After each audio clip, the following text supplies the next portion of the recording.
Now, if you've ever wondered how fear can quietly shape the way people think, the way people act, even the kind of world that they create, stay with this for a moment.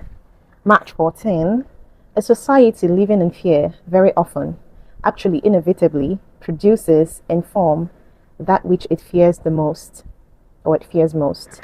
Now, fear has a way of influencing the decisions that we make. When people are constantly afraid of losing, afraid of being attacked, afraid of not having enough, that fear begins to guide how they respond to everything around them.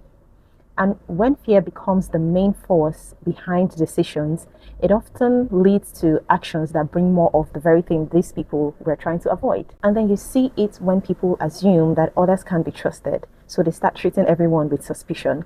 And eventually, relationships begin to break down exactly the way they feared. Or when someone constantly expects conflict and their defensive attitude slowly creates the tension they were worried about in the first place. Now, we need to know that fear will show up from time to time. That's part of being human. But when fear becomes the thing guiding our every choice, it can quietly shape the world around us in ways that we don't intend. So let's start practicing something different today.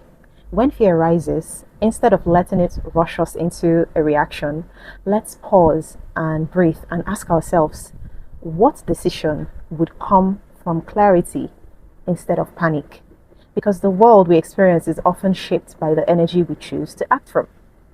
And if this reflection spoke to you, go ahead and save this and follow me for more.